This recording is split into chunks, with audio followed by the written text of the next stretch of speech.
Hello, welcome back to Aetheral Space 11.15, Blood Across the Battlefield, Part 1. We are back. It is good to be back. In the meantime, we've both been engaged in Tears of the Kingdom, so if you see in Arc 12 the Ultra Hand show up, you know why. Dragon starts moving things around. He's like, hold on, Skipper, I can attach... in the original Aetheral Space, the prototype, Ruth basically had the, Ultra Hand in that she could stick things together. That was her ability back then. And then they could, instead of Zonai tech, they'd have Gene Tyrant tech. You could activate this by Gene Tyrant fan. The Gene Tyrant fan. Oh, man. But we're here. And it looks like we're flashing to another fight, which is interesting. Alright. Wu Ming, fourth contender of the Supremacy, looked down with a smile at a world burned by war. He was standing high in the sky, atop a massive ball of white yarn, utterly unburdened by gravity. Too far up to be tangled by any attacks, and in a position to get a decent view of the battlefield. At this height, even the smoke from the raging forest fire didn't prove too much of an obstacle. Saying that, though, Wu Ming leaned over the side of the yarn ball, his arms crossed, an inquisitive frown on his face. The fires, triggered by the Supreme's landing attack, seemed to be dying down a little. That shouldn't have been happening naturally. The enemy must have had at least a few adept water manipulation abilities on their side then, or some other method of quickly extinguishing the flames.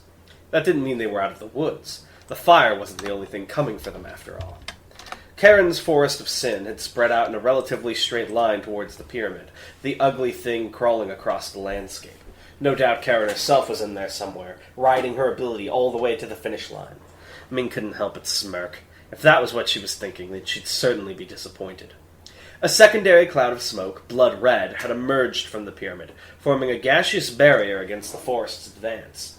The already rotting trees and vegetation seemed to be decomposing into pulp wherever the smoke made contact, preventing the forest from fully encroaching on the pyramid. Ming laughed. That was definitely driving Paradise Karen crazy. He put a hand to his chin. The smoke user was Klaus L., from what he remembered. If he had enough capacity to simultaneously hold off the forest and keep track over the entire battlefield, then he had to be pretty strong, right?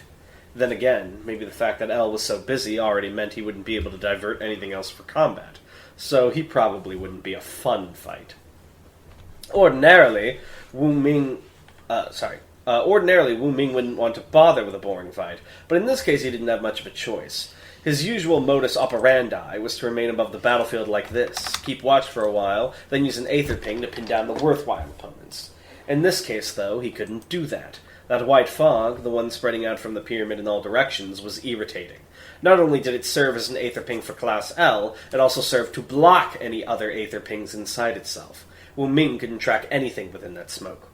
So, essentially, he didn't want to... I just realized, does that mean Morgan created F by recording a technique? So he mentioned, the whole, the fog is not totally controlled by Klaus. He controls most of it, there's, bits on the edge that are just sort of naturally following.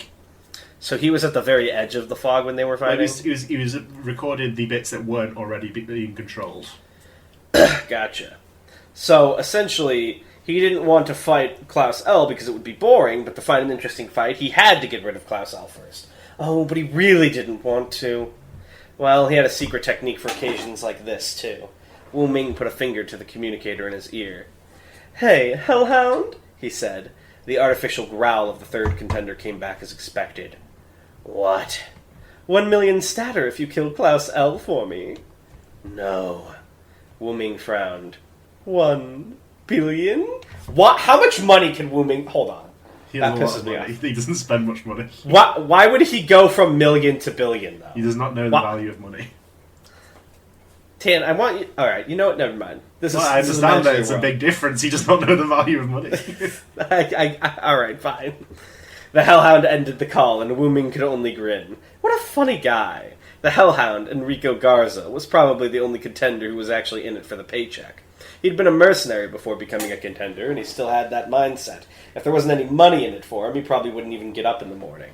All that cash went back into his cybernetics, which were probably the only thing Enrico really cared about. It was a mindset Wu Ming couldn't really comprehend, but it made him pretty easy to deal with. Now that the Hellhound was properly incentivized, Klaus L wouldn't be long for this world. Wu Ming offered a casual salute to the void. "My condolences." The Hellhound was good, but he wasn't a miracle worker. It'd take him some time to get rid of the old man. In the meantime, as much as it pained him, it seemed Wu Ming would have to do this the old-fashioned way. He sighed, spread his arms wide, and let himself fall forward, plummeting down towards the earth. "Fire!" Hank screamed, plasma blazing from his rifle. "Fire!" He needn't have said it. Everyone was already firing anyway, the RED soldiers in cover alongside him, firing desperately at the figure approaching across the grass. The 3 Aether users who'd been commanding their squad lay dead on that same field, massive holes in their bodies, their blood seeping into the dirt. Plasma surfed through the air, but not one drop struck its target. The woman with the tricorn hat continued to advance relentlessly, her stride calm and steady, her face impassive. She held a cutlass in one hand, its blade shining in the pink sunlight, but not a drop of blood stained it. She hadn't swung it even once yet. She hadn't introduced herself, but they'd all recognized her immediately. The commissioner of the special officers, Marcella Caesar. The woman in charge of all the monsters who'd come to this world. Her face was iron, nearly... Wait, she the one in the tricorn? Yeah. Okay. Her face was iron, nearly expressionless if not for the slightest distaste curling her lips. She narrowed her eyes at the firing soldiers as she approached. One marksman leaned too far out of cover, and immediately a hole appeared on his face, obliterating one side of his head and killing him instantly. Not a spark of aether emanated from Caesar's body. Hanks couldn't help but shake as he watched this incomprehensible event. They had received information on many of the special officers and contenders who were likely to show up on Elysian Fields, but Commissioner Caesar, she had guarded her abilities well. Not even the Supremacy itself seemed to know exactly how they worked. And so they could do nothing but watch, frozen in fear, as inevitable death walked their way. What should I do for her voice? She's just sort of a normal voice. She's not got much wacky going on. "Feel free to run," she said mildly. "You're all worth just 1 point anyway." Even as she spoke, the plasma fire continued to rain down, striking her uselessly. Wait, no, Hanks realized. It wasn't striking her at all. The plasma shots were passing right through her body and striking the landscape behind her. His eyes widened as he figured it out. There we are. That's Aetheral Space.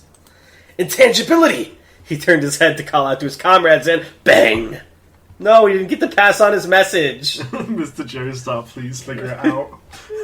But he didn't even get to put anything to be figured out. No, Hanks! A hole appeared in his chest, obliterating his heart and killing him instantly. What was that mean? Instant heart obliteration incantation? Yeah. His mouth still dumbly open, Hanks fell down, his head falling onto the knee of a neighboring soldier. That was the last of it. Their spirit, their resistance, their lives. What was left of the squad, 7 soldiers in all, leapt out of cover and began charging back towards the pyramid, retreating as they'd been invited. Then again, Caesar mused, waste not, want not. Bang, bang, bang, bang, bang, bang, bang! One by one, maybe a second apart each, the soldiers were killed. Massive holes the size of fists appeared in their bodies. Some had their heads or chests annihilated. Others had their limbs blown off. Only one had the top of his skull annihilated, leaving his bleeding brain exposed, and was able to walk a few more steps before finally expiring. I might change that second annihilated just for a little word variety. Regardless of the method they died, that was all they could do. Looking out at the scene of devastation, the broken bodies, the spreading puddles, the screams still echoing on the wind, Marcella Caesar could do nothing but sigh. Even after this, she only had 62 points. Slaughtering fodder like this would do nothing to match the killing speed and quality of the contenders. She'd definitely already fallen behind. Well, it wasn't as if she could do anything differently either. With that fog cloud disrupting Aether pings, she couldn't track down any people of interest to boost her point total. The best she could manage was seeking out larger groups like this, easily noticeable ones, aiming for quantity over quality. This is kind of sad. I thought there would be like equal measure, like we'd get scenes of like the rebellion also blowing apart like supremacy resources, but so far it seems like a one-way slaughter. This is pretty brutal. I'm not saying that's a bad thing. That's just like really sad. Aiming for quantity over quality. With another sigh, Caesar sheathed her sword. A useless gesture, really, and faded into nothing, like a deadly mirage. A toy Musashi killed. A toy Musashi killed and killed and killed. With 3 effortless waves of his radiant, 3 more soldiers fell to the ground, their bodies charred apart. Their faces, still frozen in terror, landed in pools of their own blood. His eyes dull, Musashi raised the black ribbon around his wrist to his mouth. Point total, he requested. He'd been doing it in his head all this time, but perhaps he'd made an error. Hopefully he'd made an error. Otherwise... 17, Caravan chirped from his wrist. 17 points. Good going, pal! He hadn't made an error. As he'd expected, the special officers he'd slain in self-defense hadn't counted towards his point total. He supposed that made sense. Anything else would have actively encouraged friendly fire, but it didn't help him much. The automatics he destroyed didn't seem to have netted him many points either. Likely they hadn't been accounted for when creating these caravans. The 17 points he'd accumulated had come from the deaths of 17 ordinary soldiers, non-Aether users, caught outside of their squads by the chaos of the battlefield, unlucky stragglers met by his blade. Toy Musashi sighed, rubbing a hand over his temple. He'd tried to find his way towards more populated areas, where he could perhaps find actual Aether users to fight, but that was easier said than done.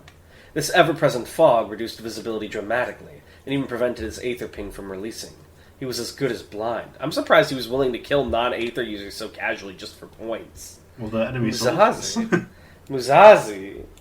Amidst the swirling white vapor, Musashi took a break for a moment, resting his back against a mighty tree. There was no denying that he'd fallen behind at this point. His fellow special officers had likely killed many enemy Aether users, not to mention the devastation the contenders had certainly unleashed.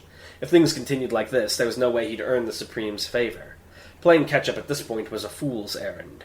No matter how many rank-and-file combatants he dispatched, he wouldn't be able to catch up to the others who were doing exactly the same. If he wanted to come back from this, he needed to track down people of interest, those worth 50 points. That would bring him up the rankings quickly. Still, he couldn't help but feel conflicted. Not so long ago, on the planet Panacea, he'd fought alongside some of those people of interest. Jakob Del Ced, Ruth Blaine, Dragon Hadrian. Was it really right for him to hunt them down now, after they'd fought together? He shook his head free of foolish thoughts. This is war, he told himself. We do not choose who we kill, only the manner in which we do it. They'd chosen to fight against the supremacy, and he had chosen to fight for the supremacy. Anything else was irrelevant. In a battle such as this, they'd be foolish to think he wouldn't come after them. They'd have prepared themselves for that. It would be insulting for him to think otherwise. Finding them was easier said than done, though. The same issue applied as his initial strategy, this damnable fog. He was certain he'd remember the way their Aether felt in a ping from his previous encounters, if he could only use a damn ping.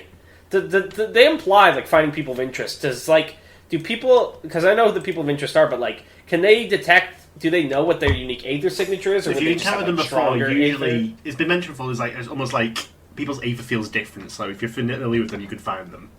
Okay. So, and Wu Ming has met them before. Yeah, he's met Skipper and Ruth and Dragon and that. To find them, he'd have to take another tact. Atoy Musashi put a finger to his ear, opening a private communications channel. Winston, he said, glaring up at the sky, are you there? A second of silence, and then... Oh, fuck, I forgot his voice. Oh, so... What's up? I'm kind of busy, you know. This is sort of a bother. Musashi smirked despite himself. The great detective was as rude as ever. Well, he supposed it made sense. Winston Grace was busy providing battlefield intelligence from aboard the Tartarus. It was a wonder he'd even answered the private call to begin with. I need help, Musashi said. I'm looking for people of interest. Direct me to the closest one. He heard Winston click his tongue. Not so easy. That fog interferes with our imaging from up here, too. It's hard to see where anyone is outside of the trackers we have on you guys. Musashi narrowed his eyes. No, but I'm sure with a mind like yours, you've managed to deduce where these people are, haven't you? An awkward moment of silence stretched on before... Sorry, Atoy. I'm under strict orders. It's not a fair game if I just tell my friends where the good stuff is, right? Good luck, though, but shouldn't he, by that logic, tell everyone where they are? For the sake of their war? Hello? Supreme? Supreme is more interested in fun game than war. I see. A deep breath to steel himself. His free hand... Would the Supreme be the kind of guy, like, if he meets Skipper, he insists they get a one-on-one? Exactly. Be like, no one interfere! Not cool! Exactly. An awkward moment of silence stretched on before... I'm already imagining a scene in my head. I will say it after this episode, remind me, because I don't want to spoil it if you are planning to do that. An awkward moment of... Oh, sorry. A deep breath to steel himself. His free hand clenched into a fist. Atoy Musashi hadn't wanted to do this, but deep down he'd known he'd have to. Are you familiar with the death of Negan Rush? He asked, voice steady. What? Musashi repeated himself. Are you familiar with the death of Negan Rush? Sure.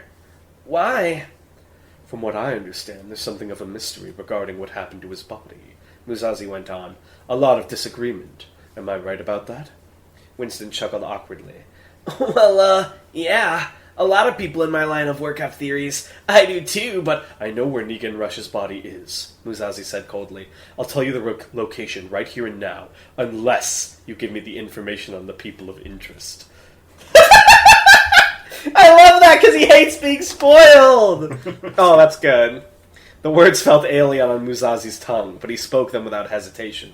There was nothing that Winston Grace hated more than being handed the answer to a mystery, than losing the ability to solve it for himself. Against a guy like that, this strategy was more effective than any death threat. Winston's voice was dangerously low and angry as he replied. Are you fucking around? He asked. Don't show him your back. Listen to my voice and tell me if I'm bluffing, Musashi persisted. I know where Negan Rush's body is, and I'm going to tell you in 3, 2, 1. There was a beep from his script, and Musashi looked down to see that his map had been updated remotely. 6 red marks, each indicating the general position of a person of interest. The closest one was not so far away from him. Musashi ignited the radiant on one hand as he steeled himself. Thank you, he said into the communicator. Fuck you! The channel was terminated. Why didn't he just hang up the calls before he could spoil? Winston, you fool! Fair enough. How irritating! Paradise Karen frowned to herself as she reclined on a throne of the Forest of Sin's tormented, twisted wood. She'd expected the pyramid to have been overrun quite quickly, but it seemed her opponent had some kind of countermeasure. Within the dark shell of the forest, she couldn't see it, but she could feel her ability disintegrating right next to the pyramid's border. Sorry, my brain farted for a second. She drummed her fingers along the arm of her chair. Her forest grew as fast as it was destroyed, of course, so she was in no actual danger. But a stalemate was a stalemate. She'd have to adjust her strategy to keep moving. Her forest had created a chamber for her right in its core, a hollow sphere of wrapped-together trunks and branches, a veritable fortress. While her Forest of Sin slaughtered, racking up points, she could stay here and relax. That was the kind of leisurely combat she'd hoped to embark upon today. But it seemed that wasn't possible. With a sigh, she rose from her seat, and a tendril of the forest rose up alongside her, forming a rudimentary mouth with which to speak. Mistress, it hissed. They come. I know, she said casually, looking up towards the dark roof. From above, right? Her Forest of Sin was nothing if not perceptive. Even if she couldn't see what exactly was going on outside, she could sense the inside of the forest as if it was an extension of her own body. It was easy as pie for her to spot the object currently crashing down through her forest from the sky. Well, if nothing else, it seemed her points were coming to her. The object crashed through the roof at devastating speeds, smashing the wood apart and landing before Paradise. Clouds of debris obscured the thing from view, but Paradise could sense it through the forest just fine. Humanoid, massive, wielding some kind of sword, its body oozing adrenaline. She smiled as the smoke cleared and her analysis, as always, was confirmed.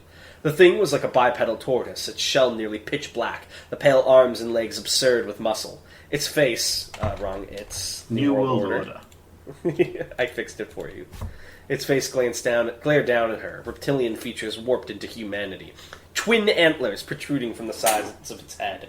As she'd expected, a massive greatsword was clutched in one of its hands, just as dark as the rest of the beast. Oh man.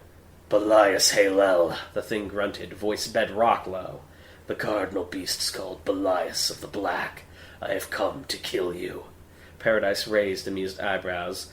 Oh, how bold of you. Unfortunately, you seem to have bang! Paradise heard a sound like an explosion from behind her, and in that same instant a new presence appeared. She turned her head just in time to see Jakob Del Ced, eyes narrowed and focused, swinging empty air towards her neck. Her eyes saw no weapon, but the forest sensed the shape of a sword. Branches suddenly lashed out from the walls and struck Del Ced in the midsection, sending him flying back. At the same time, on instinct, Paradise leapt to the side, avoiding the greatsword that would have smashed down on her skull. So they wanted to team up on her, then. A wise move, but 2 against 1 still put the odds in her favor. There was something else going on here, too. Jakob Del Ced definitely hadn't been here a second ago. Some kind of teleportation ability, then? No, she hadn't sensed anything like that. This was something else. Fine. She'd play along. For now. Ooh, spicy! Blood Across the Battlefield, Part 1! What's your fun People are fact? dying in wars. I know, it's fucked up. What's more fucked up is I at least thought it would be, like, more even-keeled. Like, I imagine the Supremacy had an advantage, but, they, like, are making them trickle down 6 at a time, and they have all this stuff. I thought we'd get scenes of them, like, blasting apart the thing, but no, it's like Revenge of the Sith, or whatever it was called. The second Star Wars movie. Yeah, no. You know what I'm talking about? The Empire Strikes Back. Oh. Where they're just getting slaughtered. It's pretty brutal. What's your fun fact? A fun fact. Can I have a topic? No. Okay. Squirm, starve. Okay, let me think for a second. Fun fact this week. How about a meta author fact? What was the first Guardian entity you designed, and what inspired it? The first one that's done is actually the first one we see in the story. I believe it was like Teku Teku. Mm-hmm. And I thought that would just be an interesting one to start with, his ability to sort of split things in half automatically. It was a very JoJo ability. Yeah, I did like Teku Teku. I thought he sort of got along like how weird these Guardian entities could be as well. Like its appearance as like half a woman. All right. Well, thank you guys for watching, and we'll see you next time. Bye. Bye.